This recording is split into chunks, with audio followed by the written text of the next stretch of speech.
በስመ አብ ወወልድ ወመንፈስ ቅዱስ አሐዱ አምላክ አሜን። ሰላም ለእናንተ ይሁን የተወደዳችሁ ተመልካቾቻችን። ይህ የሐመረ ወንጌል ዘኢትዮጵያ የሚዲያ አገልግሎት ነው። በዚህ መርሃ ግብራችን የመጽሐፍ ቅዱስ ጥናት የምናጠናበት መርሃ ግብር ነው። እንግዲህ መጽሐፈ ዕዝራንና ነህምያን በአንድነት እየተመለከትን ያለንበት ጊዜ ነው። ባለፉት ትምህርቶች ብዙ ነገሮች እንዳያችሁ እንደተጠቀማችሁ ተስፋ እናደርጋለን። ያልተመለከታችሁ ሰዎችም ወደ ኋላ ሂዳችሁ መጽሐፈ ዕዝራ እና ነህምያን ያጠናንበትን መንገድ ብትመለከቱት በጣም ጥቅም ታገኛላችሁ። እንግዲህ ባለፉት መጽሐፈ ዕዝራ እና ነህምያን ስናጠና መግቢያውን አይተናል። ለምን ተማረኩ እስራኤላውያን ወደ ባዕድ ምድር የሚለውን በጥልቀት ተመልክተናል። እንደገና በዛ በተማረኩበት ምድር ደግሞ ምን አይነት ሕይወት ነበራቸው የሚለውንም ከባለፉት ትምህርቶቻችን አግኝታችኋል። ከዛ ቀጥሎ ስለመመለሳቸውም አይተናል። እንዴት ተመለሱ፣ በምን ያህል ጊዜ ተመለሱ የሚለውን መጽሐፈ ዕዝራንና ነህምያን በምን አይነት ሕይወት እንደተመለሱ ለማየት ሞክረናል ባጭሩ ማለት ነው። እዛ ሰፊውን ትምህርት ግን ከዚህ ቀደም የተላለፉትን በቪዲዮአችን ተመልከቱ። ዛሬ የምንመለከተው የእስራኤል ምርኮኞች ከተመለሱ በኋላ ምን አደረጉ የሚለውን ይሆናል ማለት ነው። ምክንያቱም መመለስ በራሱ ውጤት ስላልሆነ ከተመለሱ በኋላ የሰሩትን ስራዎችን እንመለከታለን። ተመልካቾቻችን፣ ይህ የሐመረ ወንጌል ዘኢትዮጵያ የሚዲያ አገልግሎት ነው። አሁን ቀጥታ የምገባው ወደ መምህሮቻችን ይሆናል። መልሱንና ጥያቄውን ይዤ የምቀርበው መልሱን ከነሱ ጥያቄውን ከኔ ማለት ነው።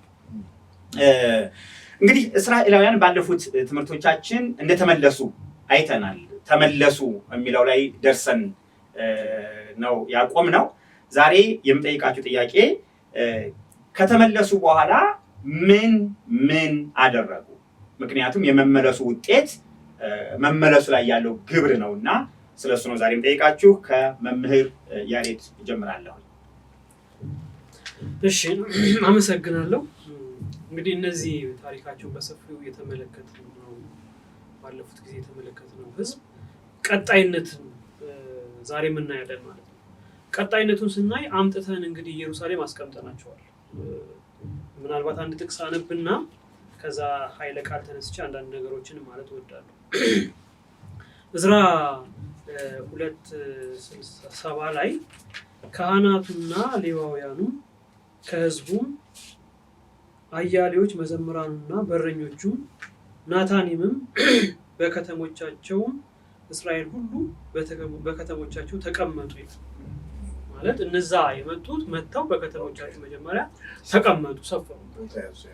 መቀመጣቸውን ብቻ ሳይሆን እዚህ ጋር ጸሐፊው እየተነገረ ነው ያለው የመጡትን አይነታቸውን የሚነገር በዘሩባቤልና በመሪው በዘሩባቤልና በኢያሱ አማካኝነት የመጡትን ሲናገር ካህናት ነበሩ ይላል፣ ህዝብ ነበረ ይላል፣ እንደገና መዘምራኖች ነበሩ ይላል፣ በረኞች ናታኒም የሚባሉ ደግሞ እነዚህ አገልጋዮች አሉ።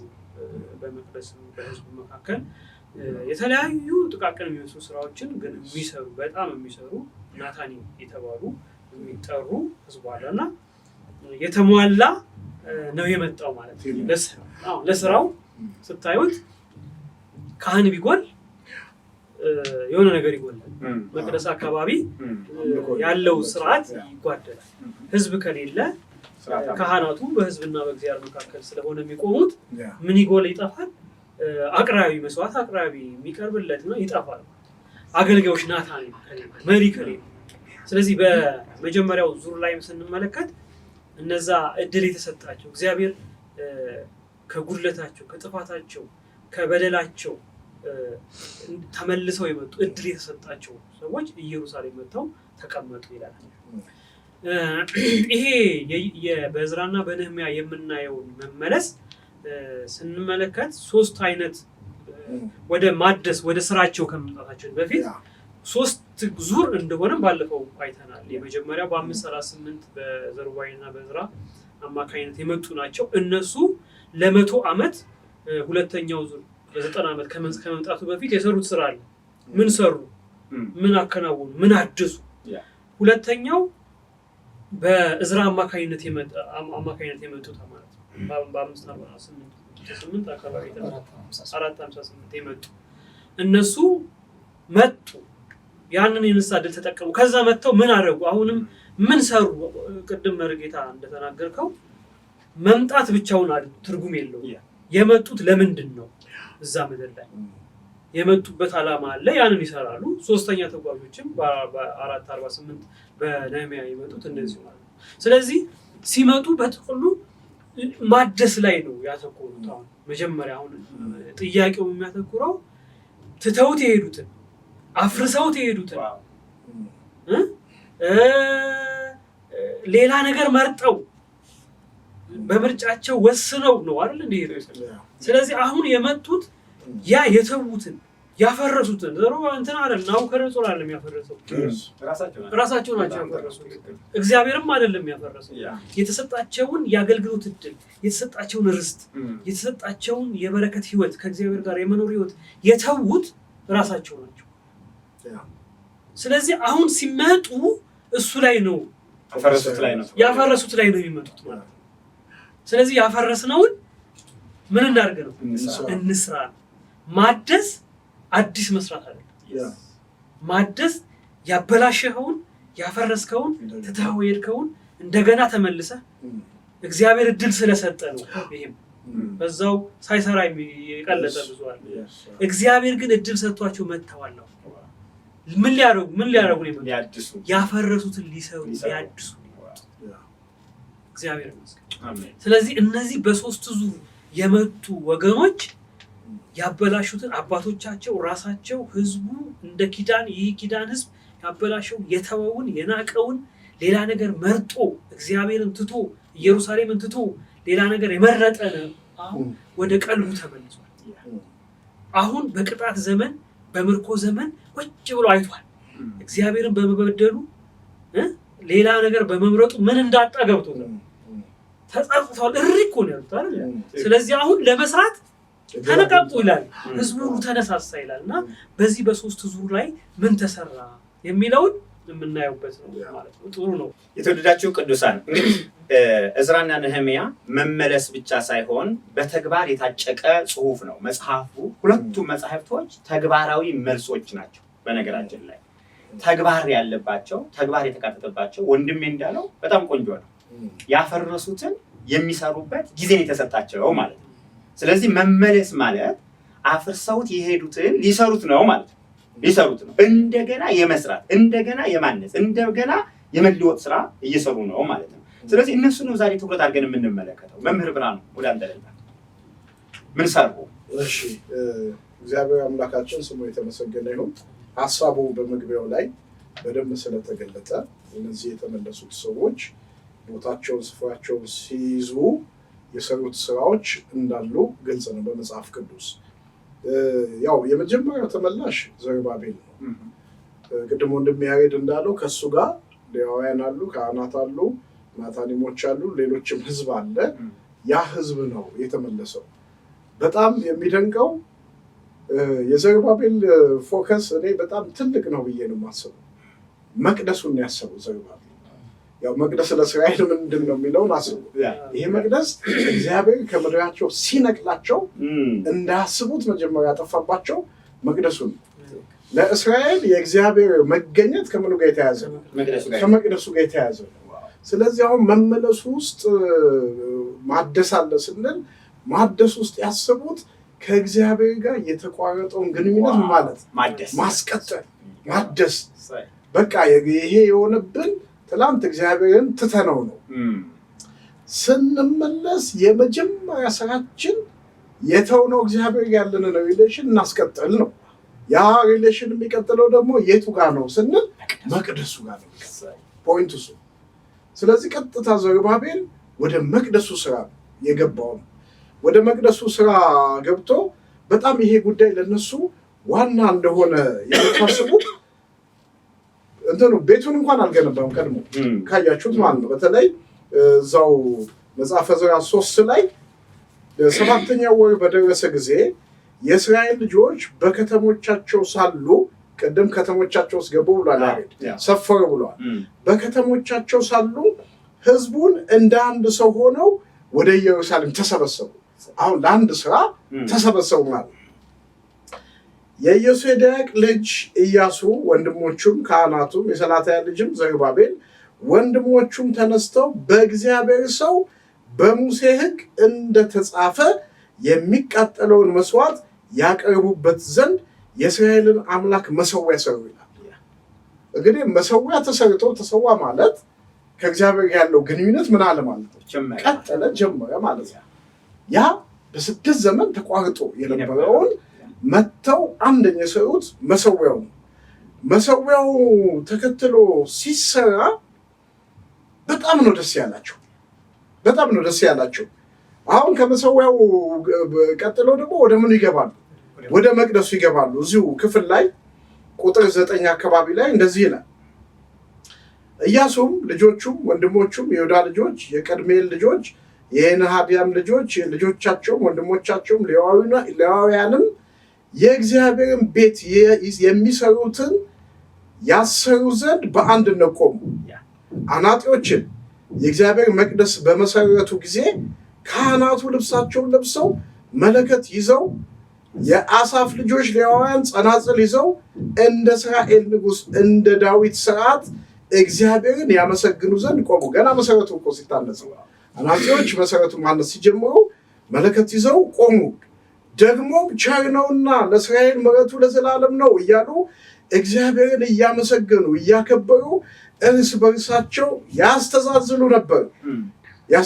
ነበር። የእግዚአብሔር ቤት ስለተመሰረተ ሕዝቡ ሁሉ እግዚአብሔርን እያመሰገኑ በታላቅ ድምፅ እልል አሉ ይላል። አሁን በቃ የቤቱን ስራ ተጀመረ ማለት ነው። ለእስራኤል ትልቅ ጉዳይ ነው። የሕዝቡን አምልኮ ከመቅደሱ በምንም ማፋታት አንችልም። በኋላ አታስቡትም ተብሎ መቅደሱ በአዲስ ኪዳን እስኪጠፋ በሆነው ጉዳይ ሁል ጊዜ አምልኮ ከተባለ እስራኤል ምድር መቅደሱ ጋር ነው። እግዚአብሔርም ደግሞ ሕዝቡን ሲበትን አንዱ ያደረገው መቅደሱ ነው።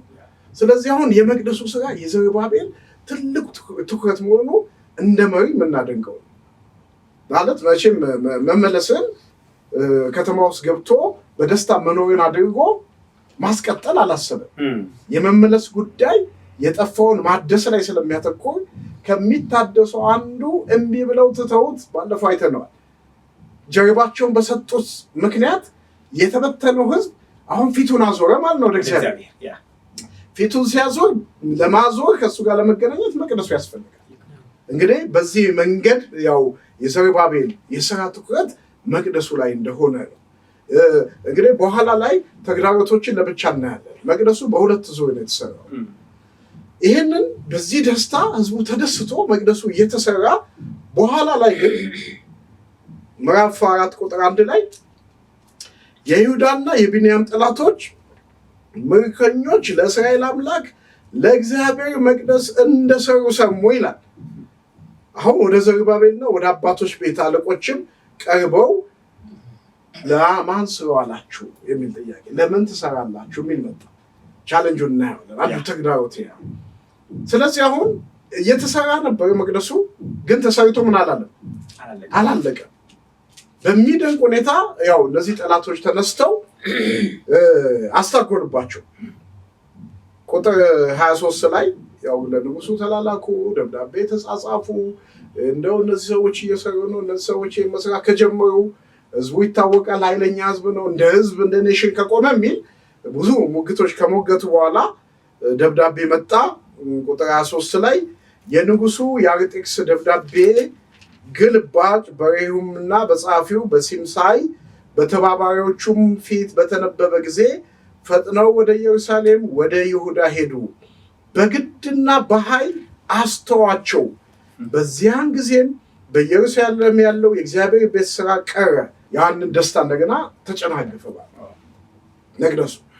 ግን አሁን የእግዚአብሔር ሐሳብ ሁሌ ይፈጸማል፣ በሰው ቢሆንም የሚፈጽመው ማለት ነው። እንደነ ዘሩባቤል ያሉት ለዚህ ለእግዚአብሔር ሐሳብ ራሳቸውን የሰጡ ሰዎች ህዝብ ናቸው። እነሱ ደግሞ ስናያቸው በተግዳሮቱ የግድ ምን ማለት አለባቸው? መቆም አለባቸው። በሆነ ዘመን ደግሞ እግዚአብሔር ስራውን ማስቀጠል ሲፈልግ ሲያበረታታቸው፣ ሲያነሳሳቸው እንደገና ደግሞ በነሐጌ አማካይነት ትንቢቶችን በነዘካርያስ አማካይነት ትንቢቶችን ሲያመጣ እናያለን። ዘሩባቤል በጣም ደግሞ ትንቢቶቹ ለመሪው ለዘሩባቤል በጣም የሚያነሳሱ ናቸው። አይዞ በርታ፣ በኃይል አይደለም በመንፈሴ ነው የምትሰራው፣ ጀምረዋል ትጨርሰዋል የሚል ነው።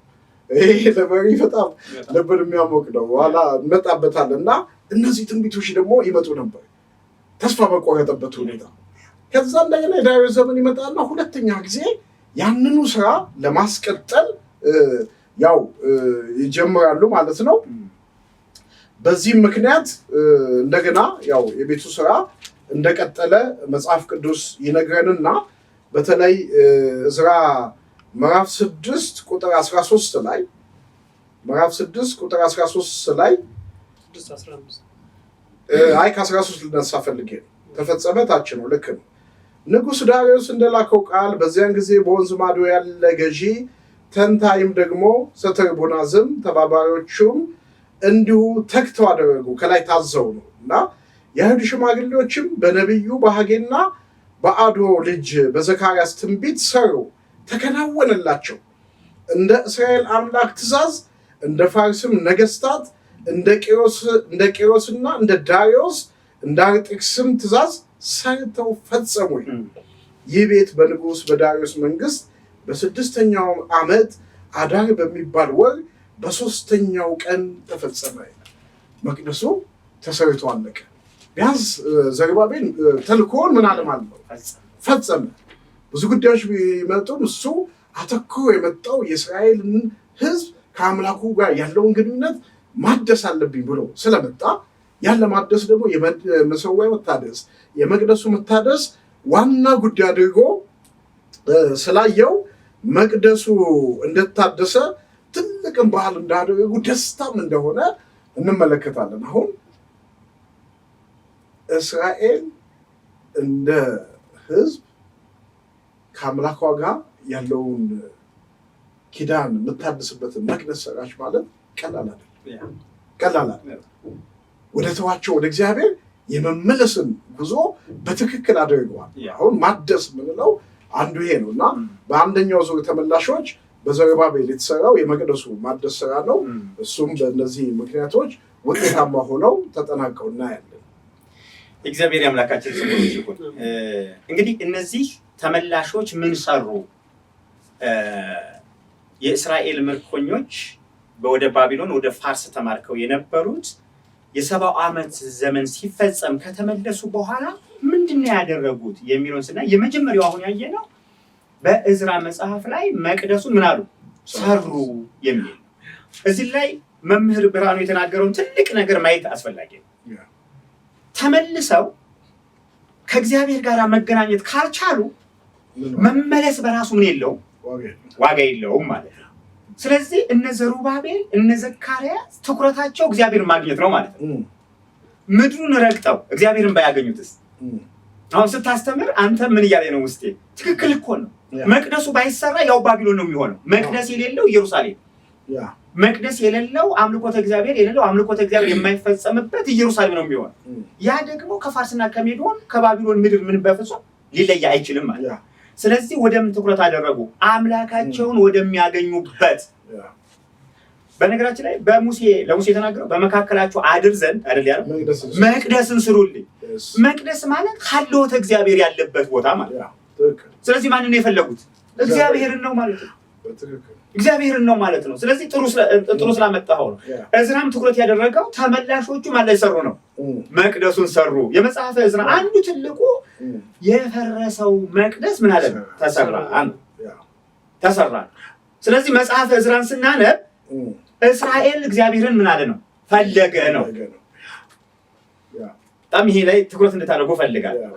በነገራችን ላይ እዚህ ያነበብከው ክፍል ላይ 3:12 ላይ እንደዚህ ላይ የፊተኛውን ቤት ያዩ ሽማግሌዎች የትኛውም በሰሎሞን መቅደስ በሰሎሞን ዘመን የተሰራውን መቅደስ የሚያውቁት የእግዚአብሔር ክብር የተገለጠበትን የሚያውቁት ዓለምን ያስደነቀውን መቅደስ የሚያውቁት የእግዚአብሔር ክብር የተገለጠበትን መቅደስ የሚያውቁት እነዚህ ሽማግሌዎች አሉ ለቅሬታ። አንዳንድ ጊዜ እኮ የጥንቱን የሚያውቅ ሲመጣ መካከል ደስ ይላል አይደል? የጥንቱን የሚያውቅ ሲኖር ምክንያቱም ሲያስቡል ትዝተዋል። እነዚህ ምን ይላል? የፊተኛውን ቤት ያዩ ሽማግሌዎች የሆኑ ብዙ ካህናትና ሌዋውያን የአባቶችንም ቤቶች አለቆች ግን ይህ መቅደስ በፊታቸው በተመሰረተ ጊዜ አልቆ እኮ አይደለም ገና ጅማሮ ነው። ገና ሲመሰረት እኔ ደስ አይልም። በአንደኛው ገና ሳያስቆሟቸው ገና መሰረቱ። በነገራችን ላይ በጅማሬው ላይ የማይደሰት በፍጻሜው አይደሰትም። ጅማሬው ትክክል ነው። ይህም በኋላ እናዛምደዋል። አላለቀም ግን ያስደስታል። ለምን? ወደ ጥንቱ መመለስ ስለሆነ ወደ ጥንቱ እግዚአብሔርን ወደ መፈለግ እግዚአብሔር ወደሚከብረው። ስለዚህ ጥሩ ነው። መምህር ብርሃኑ በጣም ቆንጆ አድርገህ ስለገለጥከው ነው። እግዚአብሔርን መመለስ ማለት ማንም መፈለግ ነው እና እዚህ ላይ እንዲጨምሩ ፈልጋለሁ ወንድሞች፣ ምክንያቱም ይሄ ማለፍ የሌለብን ክፍል ስለሆነ የመጀመሪያው ተመላሾች መንፈሱ ምንድነው? መንፈሳዊ ነገሩ ምንድነው? ተመለሱ። አርሶ መብላት፣ ቆፍሮ መብላት፣ በኢየሩሳሌም ላይ ሀብታም መሆን ነው? እንደሱ ከሆነ መመለስ ትርጉም የለውም። እዛም ሀገር ሀብታም መሆን ይቻላል። እዛም ባቢሎንም ባለስልጣን መሆን ይቻላል። እነ ዳንኤል እኮ ባለስልጣኑ ነዋል፣ እነ ዘሩባቤል ባለስልጣኑ ነዋል አይደል? ስለዚህ መመለሳቸው እግዚአብሔርን ምን ማለት ነው ማለት ነው? ማግኘት ነው። ለማግኘት ደግሞ ቅድሚያ የሚሰጥ የትኛው ነው? የእግዚአብሔር ማደሪያ። ስለዚህ በጣም የሚገርም ነው። ቀጥሉ መምህር ጽጌ፣ ተጨማሪ ነው የምጠይቀው እዚህ ጋር። መልካም። ከተመለሱት መካከል አሁን ወንድሜ መምህር ብርሃኑ ሲናገሩ የነበሩት ዘሩባቤልን ነው። ከዛ ጋር ተያይዞ ደግሞ ዕዝራ ራሱ ሌላኛው ቡድን ነው አብሮ ይዞ የተመለሰ ነው። በዛ መካከል መመለስ ስጋን ይዞ መመለስ አይደለም። ከነልባቸው የተመለሱትንና ከነልባቸው ያልተመለሱትን ጭምር እዛ ጋር የሚለይበት ቦታ አለ። ስለዚህ ዝም ብለው የተመለሱ አሉ ሄዱ ስለተባሉ። አንዳንድ ጊዜ ምን አለ መሰላችሁ በእኛም በሀገራችን አሁን ባለችው ነባራዊ ሁኔታም ራሱ ወደ ውጭ ሀገር የተሰደዱ ሰዎች በተለያየ መንገድ ወደ ሀገራቸው ተመለሱ የሚባልበት ጊዜ አለ። ለምሳሌ እስረኞች ሊፈቱ ይችላሉ፣ የተማረኩ ሊመለሱ ይችላሉ፣ ስደተኞች ሊመለሱ ይችላሉ። ተመለሱ ሲባሉ አርሰው ነግደው አትርፈው ሊበሉና ሀገራቸውን በቆሳዊ ነገር ሊያሳድጉ ነው የሚመጡት። ይሄኛው ግን ከዛ የዘለለ ነው። የሚመጡት ኢየሩሳሌምን ለማልማትና ራሳቸውን በገንዘብ ለማካበትም አይደለም። ያለሟታል፣ ግን የሚያለሙት በዛች በተወለድንባት ቦታ አባቶችም ያው ትታችን በተቀበረችበት ቦታ ይላሉ እና በዛ ቦታ ላይ ሆነው ስመ እግዚአብሔርን ለመጥራትና አምላካቸው ጋር ህብረት ለማድረግ ነው። በዚህ የሚያስፈልጋቸው ነገር የመጀመሪያው ነገር ምንድነው ከተባለ ደግሞ እግዚአብሔርና እነሱን የሚያገናኛቸው አሁን መምህር ብርሃኑ እንደተናገረው መቅደሱ ነው የሚያገናኛቸው። መቅደሱ ከሌለ እነሱና እግዚአብሔር አይገናኝ፣ ወድና ጀርባ ነው የሚሆኑት። ድሮውንም መቅደሱ እያለ ገና ወድና ጀርባ ሆነው ነው የሄዱት። ምክንያቱም እነሱ ገና እዛ ቦታ ላይ ሳይለቁ ነው እግዚአብሔር ከዛ ሀልውትን የነፈገው ወይም ደግሞ ከነሱ የራቃቸው። በኋላ ግን ሲመለሱ በስጋቸው ብቻ ሲመለሱ ድጋሚ ያ ነገር እንደሚከሰት ስለሚያውቁ ከነልባቸው ነው የሚመለሱት። ከነልባቸው ሲመለሱ መቅደሱን ይፈልጉታል፣ እግዚአብሔር ጋር የሚገናኙበት ቦታ ስለሆነ ማለት ነው። መጽሐፉ አጠቃላይ መጽሐፈ ዕዝራን ስንመለከት ከምዕራፍ 4 እስከ ምዕራፍ 6 ቁጥር 23 ድረስ ያለው በሙሉ ስለ ቤተ መቅደሱ ነው የሚያወራው። ከምዕራፍ 4 እስከ ምዕራፍ 6 22 ድረስ 22 23 ድረስ ይሄዳል። እሱ አጠቃላይ ስለ መቅደሱ ይናገራል። ስለ መቅደሱ ሲናገር እንግዲህ በመካከል ባለሳሳት 18 ዓመት ያክል የተቋረጠበት ዘመን አለ። በመካከል ተጀምሮ የተቋረጠበት ዘመን አለ። ከዛ በኋላ ከተዳሮቱ በኋላ እንደገና ተነስተው ነው የቀጠሉት። ተነስተው ይህን ሲቀጥሉ አሁን የተፈጸመውን ነገር ሲያዩ የተደሰቱ አካላት አሉ። ገና ሲጀመርም የተደሰቱ አባቶች አሉ። አሁን ግን የዕዝራን ቀጥታ የሰራውን ስራ እንመልከት። ዕዝራ መጽሐፈ ዕዝራ ምዕራፍ 7 ላይ ስንመለከት ቀጥታ ህዝቡን ይዞ ወደ ኢየሩሳሌም ገባ ይለናል። ይዞ ገባ። የመጀመሪያው ስራው ምንድነው? ህዝቡን ይዞ ወደ ኢየሩሳሌም መምጣት ነው። ወደ ኢየሩሳሌም ሲመጣ ግን ቀጥታ ምዕራፍ 7 ቁጥር 1 ጀምሮ ያለውን ቃል እንየው። ከዚህ በኋላ በፋርስ ንጉስ በአርጤክስስ መንግስት ዕዝራ የሰራያ ልጅ የአዛሪያስ ልጅ የኪልቅያስ ልጅ የሰሎሞን ልጅ የሳዶቅ ልጅ የአኪጦብ ልጅ የአማርያ ልጅ እያለ ዘሮችን ይቆጣጠርና የእስራኤል አምላክ እግዚአብሔር በሰጠው በሙሴ ሕግ ፈጣን ጸሐፊ ነበረ። የአምላኩም የእግዚአብሔር እጅ በእርሱ ላይ ነበረችና ንጉሱ የሻውን ሁሉ ሰጠው ይላል። ፈቃድ ሲጠይቅ የሰጠውን ነገር ነው የሚናገረው። ከእስራኤል ልጆችም ከካህናቱም ከሌዋውያኑም ከመዘምራኑም ከበረኞቹም ከናታንያንም በንጉሱ በአርጤክስስ በሰባተኛው ዓመት አያሌዎች ወደ ኢየሩሳሌም ወጡ ይላል። ስለዚህ ወደ ኢየሩሳሌም ይዟቸው መጣ። ቁጥር 10 ላይ ደግሞ እዝራም የእግዚአብሔር ሕግ ይፈልግና ያደርግ ዘንድ ለእስራኤልም ስርዓትና ፍርድን ያስተምር ዘንድ ልቡን አዘጋጅቶ ነበረ ይላል። ሲመጣ ህዝቡን ይዞ ሲመጣ በሙሉ የእግዚአብሔርን ሕግና የእግዚአብሔርን ስርዓት ለመፈጸም ልቡን አዘጋጅቶ ነበረ። አሁን ትልቁ ስራው የእዝራ ይዞ መሄድ ብቻ አይደለም። ይዞ ከሄደ በኋላ የሚጠብቀው ስራ እንዳለ ያውቃል። ያን አዘጋጅቶ ነበር። ህዝቡ ለምንድነው የተሰደዱት? ለምንድነው የተማረኩት? ለምንድነው ከመቅደሳቸው እግዚአብሔርን ከሚወዱበት ቦታ ከሚያመልኩበት ቦታ እግዚአብሔርና እነሱ ከሚገናኙበት ቦታ የተሰደዱት ለምንድነው የሚለው ነገር ያውቃል። ይህን ነገር ስለሚያውቅ በአባቶች ዘንድ የተደረገውን ድካምና ስህተት እሱ መድገም አይፈልግም። ስለዚህ እሱ ይዞ የሚመለሰው ህዝቡን ከነልቡ ነው። በኋላ እናየዋለን። ከነልባቸው የተመለሱና ከነልባቸው ያልተመለሱ በእግራቸው ብቻ የሄዱ ልዩነት ሲፈጥር እንመለከታለን። ይዟቸው ሄደ። ከዛ ምዕራፍ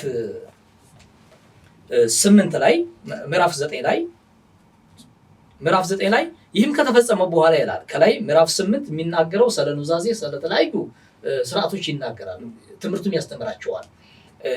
እዚህ ቀደም ያደረጉትን ነገር በሙሉ እየዘረዘረ ይናገርና ምዕራፍ 8 መጨረሻው 36 ላይ የንጉሱንም ትእዛዝ በወንዙ ማዶ ላሉት ለንጉሱ ሽማግሌዎችና ሹማምንቶችና ገዦች ሰጡ። እነርሱም ህዝቡንና የእግዚአብሔርን ቤት አገዙ ይላል። ይሄ ሁሉ ከተፈጸመ በኋላ ነው እንግዲህ አለቆች ወደ እኔ ቀርበው ይላል። ወደ ማን? ወደ እዝራ ማለት ነው። የእስራኤል ህዝብ ካህናቱም ሌዋውያኑም እንደ ከነዓናውያን እንደ ኬጢያውያን እንደ ፌርዛውያን እንደ ኢያሳውያን እንደ አሞናውያን እንደ ሞዓባውያን እንደ ግብፃውያን እንደ አሞራውያን ርኩሰት ያደርጋሉ እንጂ ከምድር አህዛብ አልተለዩም። ለራሳቸው እና ለልጆቻቸው ሴቶች ልጆቻቸውን ወስደዋል። የተቀደሰውንም ዘር ከምድር አህዛብ ጋር ደባልቀዋል። አስቀድሞም አለቆቹና ሽማምንቶቹ ላለፍ መጀመሪያ ሆነዋል አሉኝ ይላል። አሁን የጉዞ ነገር ተፈጽሟል። የሚያደርገውን ነገር ጨርሷል። በኋላ ሽማግሌዎች ተሰብስበው ይህን ነገር ይነግሩታል። ይህን ነገር ሲነግሩት እንደ አዲስ ይህ ሰውዬ አሁን ነርቨስ የምንለው ነገር አለ አይደለ?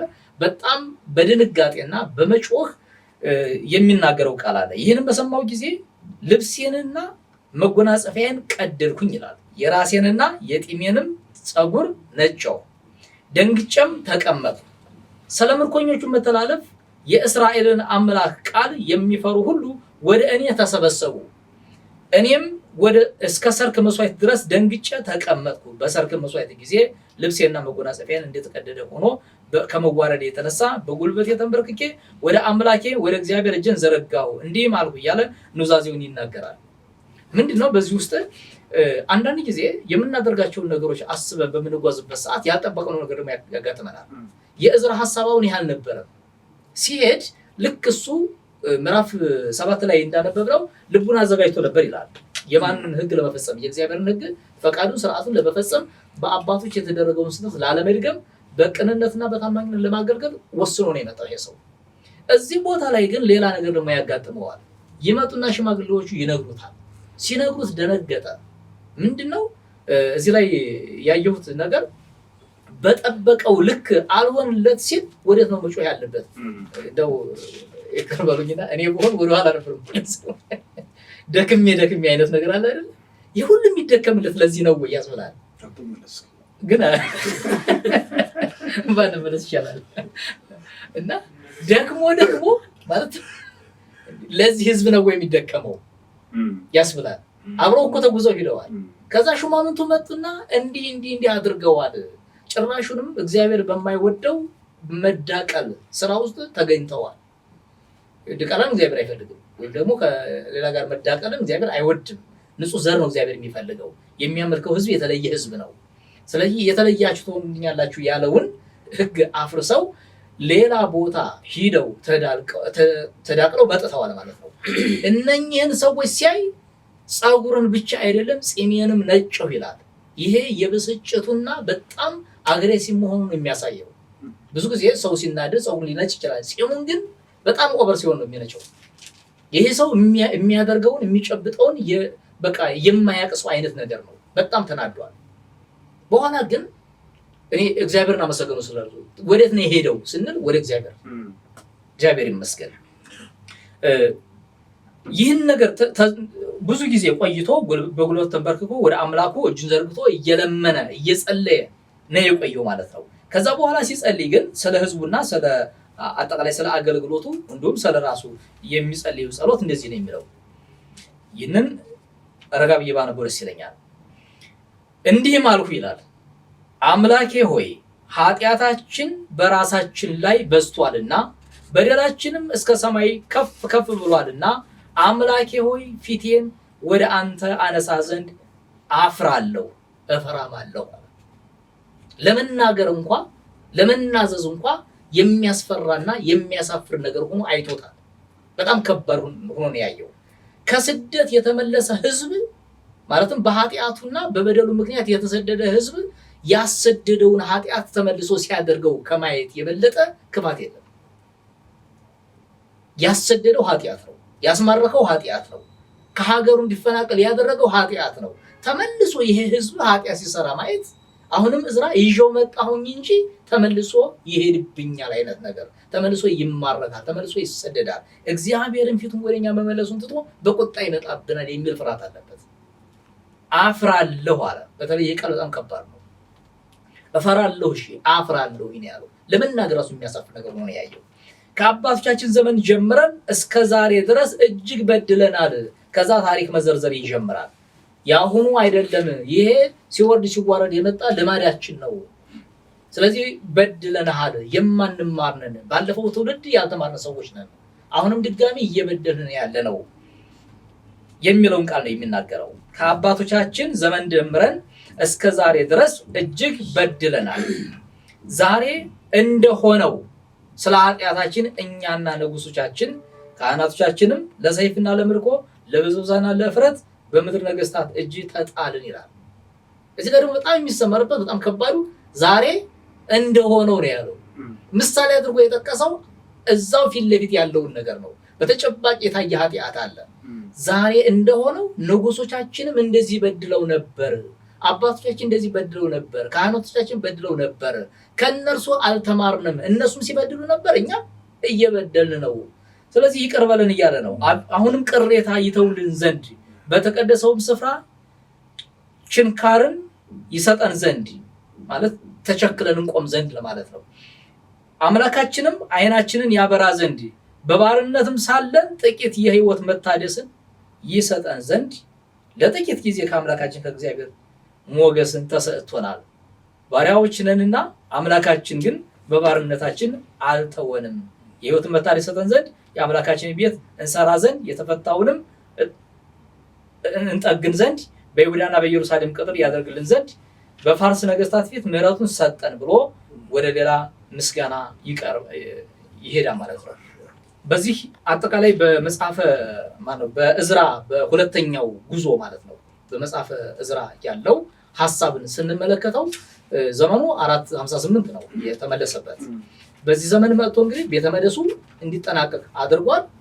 ከዛ በላይ ግን አሁን ያነበብነውን የህይወት መታደስን ትኩረት አድርጎ በእግዚአብሔር ፊት ሰርቷል ማለት ነው። እግዚአብሔር ይመስገን። እዚህ የምጨምረው አንደኛ እዝራ ሲመጣ ወደ 80 ዓመት ሆኖታል ከመጀመሪያ እዝራ ሲመጣ 80 ዓመት ያህል ቆይቶ ነው የመጣው። ከምርኮ በኋላ ማለት ከምርኮ ብቻ ሳይሆን ከመጀመሪያ ተመላሾች ማለት ነው። ከ80 ዓመት በኋላ ሲመጣ እነ ዘሩባቤል መቅደሱን ጨርሰው ኑሮ ጀምረው የመጣው። ምናልባትም ነቢያቱም የሉም፣ እነ ዘሩባቤልም ላይኖሩ ይችላሉ። ካህናቱ ያው እየተዋለዱ የሚቀጥል ስለሆነ ይኖራሉ። ስለዚህ ሲመጣ ይሄ ነገር ሆኖ ተፈጽሞ መቅደሱ አልቋል።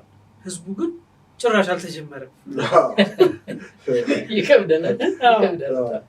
ምክንያቱም ቅድም መምህር ብርሃኑ እንደተናገረው የነ ዘሩባቤል ትኩረት መቅደሱ ላይ ነበር፣ መሰዊያው ላይ ነበር። በቃ እግዚአብሔርን የሚፈልጉበት ነገር ላይ ዋናው ነገር ላይ አደረጉ። ትክክል ነው። ግን ደግሞ ይሄ የሁለተኛው ተጓዥ የዕዝራ መምጣት እግዚአብሔር ነው ይላሉ አላማው። ምክንያቱም ህዝቡ ጭራሽ ሌላ ባቢሎን የሚያስመጣ ድጋሚ ሊባረኩ ጨምራቸው ማለት ነው ይላል እኮ አሁን አነበብኩ። በሚያጸይፍ ድሮ ያስማረካቸው ህይወት ውስጥ ገብተዋል። እና ለምንድን ነው ምክንያቱ ሲባል ህጉን አያውቁት፣ ስርዓቱን አያውቁት። እንደው ዝም ብሎ በግ ማረድ ብቻ ነው። በሰው ሰርቶላቸዋል ኦልሬዲ እየሄደ ያመቀባል። ስለዚህ ነህምያ ለዚህ እንትና ዕዝራ የደነገጠው ህጉ ሁሌ የእግዚአብሔር ቃል ሰው ሲሰማው ጥሩ ያለበትን ያህል ራሱን መመዘን ይችላል። አሁን ያነበቡት ክፍል ላይ አለቀሱ እኮ ይላል። ተጨነቁ፣ ፈሩ፣ ደነገጡ። እግዚአብሔር ቤት እንደ በቃ እንሂድ ብለው እንደሄዱት ሳይሆን ሲመጡ ሌላ ታሪክ ነው የተገኘው። ስለዚህ ዕዝራ ደግሞ የተቀባው የተሸከመው ሸክም ደግሞ ምንድን ነው? ህጉና ከህጉ ጋር የተያያዘ ነገር። ስለዚህ ህጉ ለህዝብ ማስተማር አለ። በህይወት የሚያኖራቸው ነገር በህይወት የሚያኖራቸው ይሄ ሰዎቹ ላይ ነው ትኩረት የሚያደርገው። የሰው ለውጥ ላይ ነው ትኩረት የሚያደርገው። ሰውን መገንባት ላይ ነው ትኩረት የሚያደርገው። ሰው የወደቀበትን ላይ ትኩረት የሚያደርገው። ስለዚህ የሁለተኛው ተጓዦች ሰውን ማደስ ላይ ትኩረት አደረገ። ዕዝራ የእግዚአብሔርን ቃል ይፈልግና ያደርግ ዘንድ ህጉንም ለህዝቡ ያስተምር ዘንድ ምን ያደረገ ነበር? ልቡን ያነቃቃ ነበር። ያነሳሳ እግዚአብሔርን የሚፈራ ሰው ነው። ስለዚህ ህዝቡን ምን አደረገው? ማስተማር ጀመረ ማለት ነው። እና ይሄ ሁለተኛው ታድሶ ማደስ የሚለው ሲመጡ ዕዝራ የሰራው ህዝቡ ላይ ነው የሚለው ለመጀመር ነው። እነዚህ ቅድም ጽጌ ያነበባቸው ክፍሎችም እንትኑ ቲሙን ይነግረናል እና በተለይ 8 ላይ 9-8 አካባቢ ላይ አሁንም ቅሬታ ይተውልን ዘንድ በተቀደሰው ስፍራ ችንካር ይሰጠን ዘንድ አምላካችን ዓይናችንን ያበራ ዘንድ በባርነት ሳለን ጥቂት የህይወት መታደስ ይሰጠን ዘንድ ለጥቂት ጊዜ ከአምላካችን ከእግዚአብሔር ሞገስ ተሰጥቶናል። ባሪያዎች ነንና አምላካችን ግን በባርነታችን አልተወንም።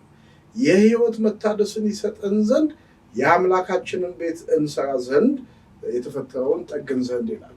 ስለዚህ አሁን የህይወት መታደሱ ግድ ምናልባት አሁን ያሬድ ቅድም ሲያነሳው በጣም ትዝ ያለኝ 80 ዓመት በመሀል አለ። እኔ እንዲሁም ግራ ገብቶኝ ነበር። ያልታደሰ አዳሽ ነው እንዲያደሰው መቅደሱ ማለት ነው። መቅደሱ ተሰርቷል። የዘሩባቤል ስራ ቀላል አይደለም፣ ትኩረቱ ማለት ነው። ግን ለካ እነሱ አድሰው መስዋዕት እየሰዉ ረዥም ዘመን ሲኖር ሌላ ዓለም ውስጥ ገብተዋል ማለት ነው። እሱ ሲመጣ ማህበረሰቡ እንደ ህዝብ የእግዚአብሔር ህዝብነቱን የተወ ማህበረሰብ ሆኖ ነው ያለው። ስለዚህ የህይወት መታደስ በጣም ወሳኝ እንደሆነ የዕዝራ ስራ እና የእግዚአብሔር ደግሞ በእነዚህ መሪዎች ውስጥ ያመጣውም ቅብብል ቀላል አይደለም። መቅደሱ ብቻውን ያለ ህዝብ ምን ዋጋ አለ? ወይም ደግሞ ህይወት የሌለው ህዝብ መቅደስ ውስጥ ቢሰባሰብ የጎደለው ስለሚያውቅ ዕዝራን እንደላከው ስናይ በጣም የሚደንቅ ነው። የእግዚአብሔር አምላካችን ስም ቡሩክ ይሁን። ተወደዳችሁ ተመልካቾቻችን፣ ይህ የሐመር ወንጌል ዘኢትዮጵያ የሚዲያ አገልግሎት ነው። እየተመለከትን ያለነው መጽሐፈ ዕዝራንና መጽሐፈ ነህምያን ነው። እንግዲህ ዛሬ በተመለከትነው የመጀመሪያዎቹ ተመላሽ የሚባሉት ዘሩባቤልና እነ ኢያሱ እንዲሁም ካህናቱ ዘካርያስና ሐጌ ይመስሉኛል መቅደሱ ላይ ትኩረት አድርገው እንደሰሩ መቅደሱን እንደገነቡ በመቅደሱም ስራ ውስጥ ደግሞ ሰፊ ተግዳሮት እንደነበረ ትንሽ ጨለፍ አድርገዋል። ያ ምንድነው ብለናል? ከእግዚአብሔር ጋር ምን የሚሉበት የሚገናኙበት መስመር ዘርግተዋል። በጣም አንድ ነገር ትልቅ ነገር፣ ምክንያቱም መጽሐፉን እያጠና ነው ያለን። ምን አብይ ጉዳይ ይዟል ነው መጽሐፈ ዕዝራ መጽሐፈ ነህምያ ምንድነው የያዟቸው አብይ ጉዳዮች? አንደኛው የእግዚአብሔር መቅደስ እግዚአብሔር የሚመለክበት ቦታ ምን አለ ተሰራ። በእርሱ መሰራት በነገራችን ላይ ትልቅ ነገር ነው የተባለው እኮ ማለት እግዚአብሔርን አገኘው። ተመልከቱ አገልጋዮች ምን አይነት ህይወት ላይ እንደሚሰሩ። አንደኛው የሰራው ሌላው ይሄ ዕዝራና ነህምያ እነዚህ ናቸው የሚያሳዩት። ማለት እንትን አለው ማለት ክፍል አለው ማለት ነው። ቅደም ተከተል አለው ማለት ነው። አሁን መቅደሱ ተሰርቶ መቅደሱ ላይ የሚገለገለው ማህበረሰብ ግን ህይወቱ ምን አይደለም፣ በትክክለኛው መስመር አይደለም ነው። ዕዝራን ያስጨነቀው ያስለቀሰው እሱ ነው። ይሄን ደግሞ ምን ላይ ነው የምናገኘው? ሁለተኛው መመለስ ላይ። በነገራችን ላይ ቀድሞ እንዳደረጉት ነው ያደረጉት። አሁን ያለው ህይወት መልሶ የሚያስማርክ ነው ብሏል ያሬድ። ትክክል ነው። እግዚአብሔር ምን ይፈልጋል? ህዝብን ነው የሚፈልገው። በነገራችን መቅደስ ሰርቶ ህዝቡ ለመቅደሱ የሚገባ ህይወት ካልኖረ እንደ ህጉ ካልኖረ አሁንም መቅደሱ መሰራቱ ምን የለውም ማለት ነው ፋይዳ የለውም ማለት ነው ስለዚህ እዝራ የታየው ምኑ ነው አሁንም መቅደሱ ሌላ ባቢሎን ያስፈልገዋል ማለት ነው ምክንያቱም እግዚአብሔር በነገራችን ላይ ይሄንን ድሮም ተናግሯል ህዝቡ እግዚአብሔርን ባልፈለገበት መጠን መቅደሱን እግዚአብሔር አይፈልገው ምን ይሰራለታል በነገራችን ላይ ህዝቡ ወደ መቅደሱ የሚቀርቡት እግዚአብሔር ሊያገኙ እንደመሆኑ ሁሉ እግዚአብሔርም ወደ መቅደሱ የሚመጣው ህዝቡን ለማግኘት ነው በጣም ቆንጆ ዛሬስ አሁን ተመልከቱ ትክክል ነው መጽሐፍ ቅዱስ የሚያስተምረን ከቁሱ ይልቅ እኛን ነው የሚፈልገው እግዚአብሔር ፈልገው ስለዚህ እዝራና ነህምያን ስንመለከት ከምንም በላይ አሁን እዝራ መቅደስ ተሰራ በጣም ደስ ይላል ያምራል እግዚአብሔርን አመስግነዋል ትክክል ነው ግን ይሄ ጋብ ደግሞ ነቢያቶች የመጀመሪያ ነቢያቶች ተመላሽ ነቢያቶች እንደተባለው 80 ዓመት ላይ ቆዩ ይችላሉ ሁለተኛ እዝራ ሲመጣ ግን ለመቅደሱ የሚመጥን ለአምልኮተ እግዚአብሔር የሚመጥን እግዚአብሔርን ለመጋበዝ የሚመጥን ማንነት ውስጥ እንዳልሆኑ አግኝቷቸው ለዚህ መምህር ያሬድ የተናገረው ነገር አለ ህጉን አያውቁም ነበር በጣም ከባድ በነገራችን ላይ ሰው የእግዚአብሔርን ቃል እንዲያውቅ ማስተማር መቻል አለበት ለህይወት መታደስ ማለት ነው እዚህ መምህር ማነው ብርሃኑ አነበበው ክፍል ላይ ቁጥር 9 ላይ መሰለኝ እንደዚህ የሚል ክፍል አለ ባሪያዎቹ ነንና አምላካችን ግን በባርነት ምን አላለንም አልተወንም የአምላካችንን ቤት እንሰራ ዘንድ የተፈታውንም እንጠግን ዘንድ በይሁዳና በኢየሩሳሌም ቅጥር ይደረግ ዘንድ በፋርስ ነገስታት ፊት ምህረቱን ሰጠን ይላል ምህረት ያደረገ ማን ነው ማለት ነው እግዚአብሔር ምህረት አድርጓል ማለት ነው ስለዚህ እነዚህ የተመለሱ ሰዎች በምን ውስጥ መኖር አለባቸው ነው የእዝራ ደግሞ መልእክት እዝራ ባይመለስስ ብላችሁ እስኪ ያስቡ ህግ አልባ መቅደስ ህግ አልባ እስራኤል ትእዛዝ አልባ እስራኤል ነበር የነበረው ማለት ነው በዛ እስራኤል ማን ነው እዝራ በሚመለስበት ሰዓት መቅደሱ ግን አለ ህግ ግን አልነበረ አይቆዩም ይሄዳሉ ድጋሚ ምክንያቱም እሱ ራሱ የደረሰው ቋፍ ላይ ነው ሊሄዱ ስለዚህ በጣም ሁለት ነገሮችን እያየን ነው ማለት ሁለት ተመላሾችን አይተናል አንደኛው ዘሩባቤል ሁለተኛ ደግሞ በእዝራ የተመራው ሁለቱም ስራዎች አሉት በደንብ ህጉ ላይ የምትጨምሩት ነገር ካለ እንቀጥልና ወደ ሶስተኛው እንሄዳለን ማለት ነው ወደ መምህር ያሬድ ሶስተኛ ተመላሾች ደግሞ ምን አደሱ አሁን ሁለቱም ተመላሾች ያደሱትን አይተናል ሶስተኛ ተመላሾች ደግሞ ምን አደሱ የሚለው አይታችሁ ከሆነ መሪዎች አሏቸው እዝራ ዘሩባቤልና ኢያሱ አሉ የመጀመሪያው ላይ ወልተው የሚጠቀሱ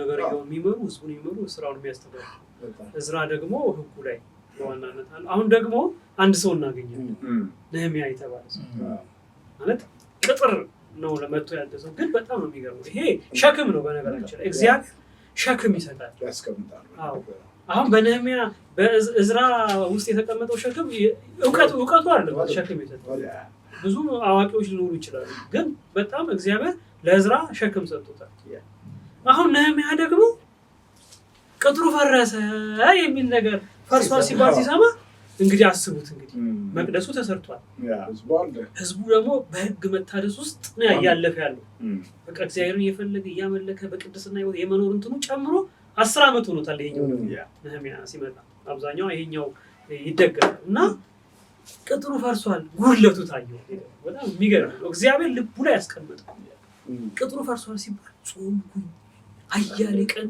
አለቀስኩኝ አዘንኩኝ አይሸክም እኔ እኮ ሸክም በቃ ግም ለመግብ በቃ ድንጋይ ዛቅን ለምን ግን የታየው ነገር አለ መቅደሱም ህዝቡም መቀደሳቸው ብቻውን በቃ እግዚአብሔር ደግሞ መቀጠር አለበት አለ ያው ጠላት አለ በቃ መቀጠር አለበት የሚለው ከቪዥኑ ጋር ውስጡ ተቀምጧል ስለዚህ ለቅጥር ሌላ ደግሞ ሰው ተነሳ በቃ መሪ ተነሳ በቃ ይሄ ደግሞ መጣ ያው ራሱ ነህምያን ማንበብ ይበቃል እንዴት አይነት መንገድ እንደሄደ ንጉሱን እንዴት ደግሞ እነዚህ የሚገርሙ ናቸው። በዛ ይታወቃሉ በነገስታት በምርኮ ሀገር ባሉ በፋርስ ነገስታት በጣም ሞገስ ያላቸው የንጉሱ የቅርብ ወዳጆች ናቸው፣ አማካሪዎች ናቸው፣ ባለስልጣን ናቸው።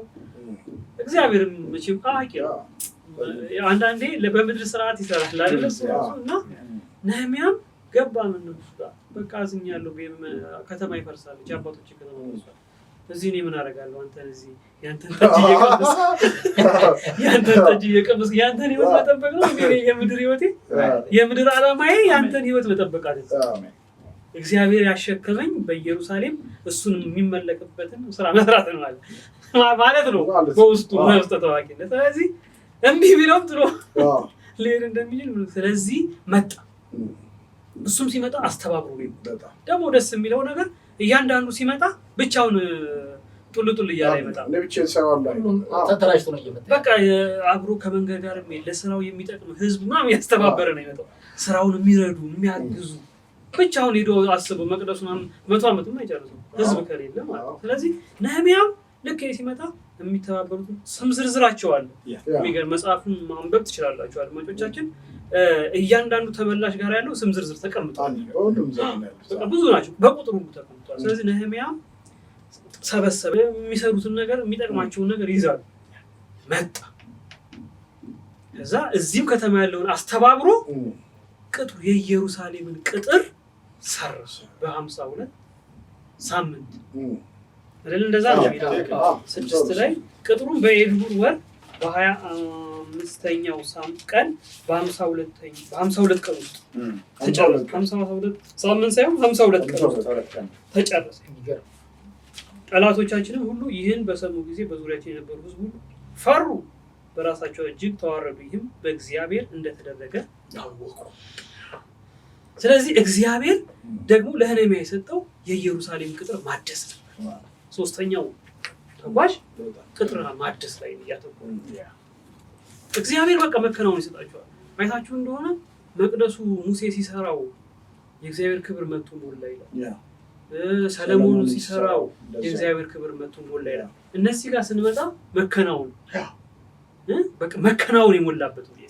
ምንም እንደ ድሮ እንቅፋት የለውም። ቻሌንጅ ቢኖርም በቃ ይከናወናል፣ ይሰራል። ቅጥሩም እንደዚሁ በጠላቶቻቸው ፊት ተሰርቶ። ስለዚህ ሶስተኛው ተጓዥ ምንድን ያደሰው?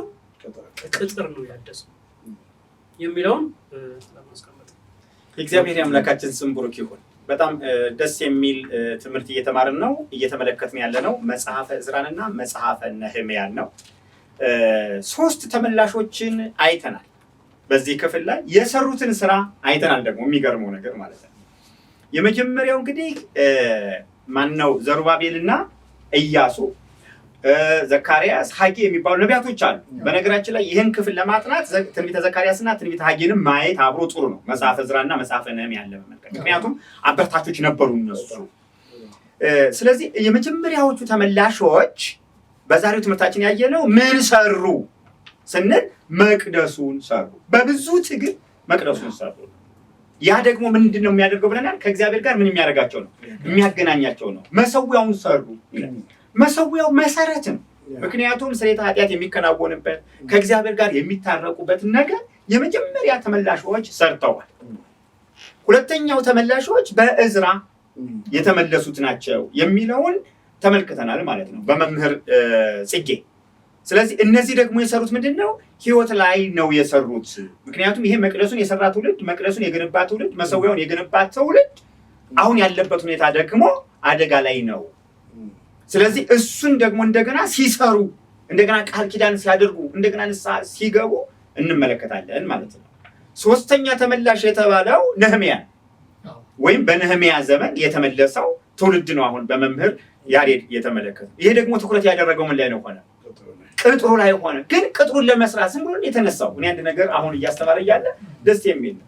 ምክንያቱም እነዛ መቅደሱን የገነቡ ሰዎች፣ እነዛ ቃል ኪዳን ያደረጉ በዕዝራ ሰዎች አሁንም በጥሩ ህይወት ውስጥ አይደለም ያሉት፣ በመከራ ውስጥ እንዳሉ ምዕራፍ 1 ነህምያ ላይ ያየናል። እነዛ መቅደሱን የገነቡ፣ እነዛ መሰዊያውን የገነቡ መሰሩ፣ እነዛ ሕጉን አንብበው የተለዩት ሰዎች በምን ውስጥ እንዳሉ ደግሞ እንመልከት። ከእርሱም ጋር ሌሎች ሰዎች ከይሁዳ መጡ። እኔም የዳኑትን ከምርኮ የተረፉትን የአይሁድን ነገር የኢየሩሳሌም ነገር ጠየኳቸው። እነርሱም በዚያ ስፍራ ያሉት ከምርኮ የተረፉት ቅሬታዎች በታላቅ መከራና ስድብ አሉ። የኢየሩሳሌም ቅጥር ፈርሷል፣ በሮቿን በእሳት ተቃጥለዋል አሉ። ስለዚህ ተመልከቱ እንግዲህ እነዚህ በሶስተኛ ሲመለስ የመለሰው ምክንያት አለ ማለት ነው። ወይም ነህምያን ያነሳሳው ነገር አለ። ዋና ዋና ነገሮች ምኖች ናቸው? በመከራ ውስጥ ነው ያሉት። መቅደሱ ተገንብቷል፣ መሰዊያው ተገንብቷል፣ በእዝራ አማካኝነትም የህይወት ታድሶ ተደርጓል። ግን አሁንም ቢሆን ምን የለም? ፍጹም ነፃነት፣ ፍጹም የሆነ ማንነት የለም ማለት ነው። ስለዚህ ኢየሩሳሌም እንደተቃጠለች ናት፣ ወይም ደግሞ የኢየሩሳሌም ቅጥር ገና ምን አላለም። ስለዚህ ኢያሱም አልሰራው ማለት ነው። ዘሩባቤልም አልሰራው፣ እዝራም አልሰራው። አሁን በተማርነው ትምህርት መሰረት ስለዚህ እግዚአብሔር ማንን አስነሳሁ? ነህምያ። ክብር ለእግዚአብሔር ይሁን። አሁን ሁሉ በአንድ ጊዜ አልሆነም ማለት ነው። አንዳንድ ጊዜ በህይወታችሁ እንትን አልመጣ የሆነ ትምህርት አልመጣ ሁሉ አንድ ጊዜ እንዲሆንልን እንፈልግ ወየው በሆነ ጥሩ ነው እውነት ለመናገር ማለት ነው። ለምን እነዛ ለምን አልሰሩት? አልታያቸውም። ይሄ ቅጥሩ አሁን አልታያቸውም። እዝራ አልታየው፣ ዘሩባቤል አልታየው። እኔ እሱን ነው እየተመለከትኩ ያለሁት ማለት ነው። ይሄ የታየው የት ነው? እኔ ሌላ ምን አሰብኩኝ? መምህር ያሬድ እየተናገረ አሁንም ያልተመለሱ ሰዎች ደግሞ ለስራ መመለስ አለባቸው። አዎ አላቸው። እኔ እሱን ያየሁት ለምን ታውቃለህ? በቃ አሁን ነህምያ ይዞት የሚመጣ ትውልድ ደግሞ አለ ማለት ነው። እዝራ ይዞት የመጣ ትውልድ አለ ሲል ደስ ያለ ምንድን ነው? አሁንም ነህምያ ይዞት የሚመጣ ትውልድ አለ። ያ የሚመጣው ትውልድም ስራ አለ፣ ለራሱ የተበጀተ የራሱ ጊዜ አለው ማለት እሱን እያየው ነበር የነበረው ማለት ነው። ዛሬ የመጣው ትውልድ የዛሬን ስራ ይሰራል። ነገ የሚመጣው ትውልድ የነገን ስራ ይሰራል። ተነገ ወዲያ የሚመጣው ትውልድ ምንድነው የሚሆነው? የነገን ስራ ይሰራል ማለት። ክፍተቱም የተለያየ ነው ማለት። በየዘመናቱ የሚገጥሙ የሚገርም ነው እና ምን እየተማርኩ ነው ካላችሁኝ፣ ዛሬ ያላየሁትን ነገ የሚያዩ ትውልዶች ይመጣሉ። ዛሬ አንተ ያልሰራኸውን ቅጥር እንደው ይቅርታ አድርጉልኝና ነገ ደግሞ የሚሰሩ ሰዎች ይመጣሉ ማለት ነው። ስለዚህ እንደገና ለዚህ ጉዳይ ደግሞ ሲያለቅስ እናያለን። ማን? በነገራችን ላይ ሁሉም መሪዎች አልቃሻዎች ናቸው። በጣም ደስ የሚለው ነገር በእግዚአብሔር ፊት የመሆን እንትናቸው ወጣ ማለት እንደተገለጠላቸው መጠን ነው በእግዚአብሔር ፊት የሚሆኑ እሪ ይላሉ። መቅደሱ ተገንብቶ መሰዊያው ተሰውቶ መሰዊያው እየተሰዋ ካህናቱ እኮ መስዋዕት እያቀረበ ነው። ታድሷል እኮ አሁን ህዝቡ። ግን እዝራ ሲሰማ ደግሞ አሁን ሌላ ውድቀት አለ ነው። ቅድም ሌላ ውድቀት አይተናል በእዝራ ማለት ነው። እና እግዚአብሔርን እንዴት እንደሚያነሳሳ አይነ ሲከፈት ብዙ ነገሮችን ነው የምታየው። እግዚአብሔር አምላካችን ስም ብሩክ ይሁን። ስለዚህ ሶስተኛ ተመላሾች ነህምያ ቅጥሩ ላይ ነው ጸሎቱ፣ ምኑ ስራው፣ እንቅስቃሴው ምናምኑ ጸሎት ላይ ነው። ታድሶ የህይወት ታድሶ አለ። አዎ ግን ቅጥሩ ላይ ያደርጋልና እነዚህ ነገሮች ላይ ትኩረት አድርገን ስናነባው መጽሐፈ ዕዝራና መጽሐፈ ነህምያን በሚገባ እንረዳዋለን ማለት ነው። የእግዚአብሔር አምላካችን ስም ብሩክ ይሁን። ተመልካቾቻችን ይህ የሐመረ ወንጌል ዘኢትዮጵያ የሚዲያ አገልግሎት ነው። በጣም ብዙ ነገሮች እንዳገኛችሁ ተስፋ እናደርጋለን። እንደተመለከታችሁ ግን መጽሐፈ ዕዝራና መጽሐፈ ነህምያ ተመልከቱት። የህዝቡ የመንጣት ዓላማ ምን ላይ ትኩረት እንዳደረገ በጣም ትልቅ ትምህርት የሰጠን እዚህ ላይ የዛሬ